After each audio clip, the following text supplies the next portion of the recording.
બીજું છે ને, you rightly said beats, rhythm જે છે ને યાર, એનું બહુ અલગ ઇમ્પોર્ટન્સ છે. મ્યુઝિકના અમુક શાસ્ત્રોમાં, અમુક ગ્રંથોમાં એવું કીધેલું છે કે અલગ અલગ પ્રકારના ઇન્સ્ટ્રુમેન્ટ્સનું આપણા શરીરના અલગ અલગ ભાગો ઉપર વધારે એમ્ફાસિસ હોય.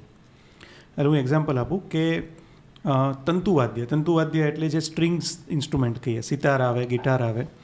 સો તંતુવાદ્યો જે છે ને એ આપણા ગળાથી ઉપરનો જે ભાગ છે એમાં વધારે ઇફેક્ટિવ છે.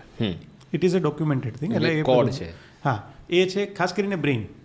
એટલે અમે લોકો બી મ્યુઝિક થેરાપી જ્યારે આપીએ ત્યારે જો કોઈ એવા લોકોને આપવાની હોય કે જેમાં એમનું માઇન્ડ અથવા તો બ્રેઇન ડાયરેક્ટલી ઇન્વોલ્વ છે, તો અમે લોકો શક્ય હોય ત્યાં સુધી એ સ્ટ્રિંગ ઇન્સ્ટ્રુમેન્ટનો ઉપયોગ કરીએ.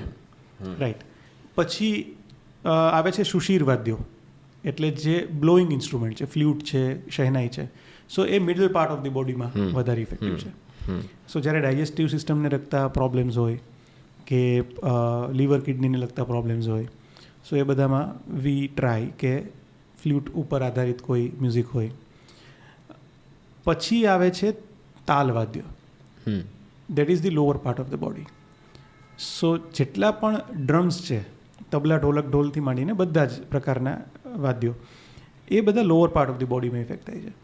એટલે જ્યારે ફ્લ્યુટ કે સિતાર વાગતી હોય ત્યારે તમને પગ નાચવાનું મન નથી થતું, પણ જ્યારે ઢોલ વાગવાના શરૂ થાય ત્યારે તમે યુ સ્ટાર્ટ ટેપિંગ.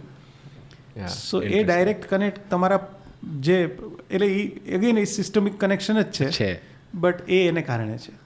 અને દરેક માણસને એક એવું કેટાલિસ્ટ જોઈએ છે કે જેના થ્રુ એ પોતાની એ ઇમોશન્સને એક્સપ્રેસ કરે.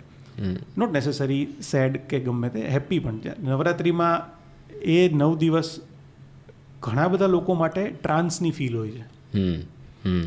એટલે એ લોકો, આપણને એમ થાય કે યાર આ માણસ 4-4 કલાક નોનસ્ટોપ ગરબા કરે છે અને છતાંય થાકતો નથી, પણ એ વ્યક્તિ માટે એ ટ્રાન્સ છે યાર, કંઈક અલગ જ ટ્રાન્સ. એ લોકો માટે એ it is as good as meditation. Right.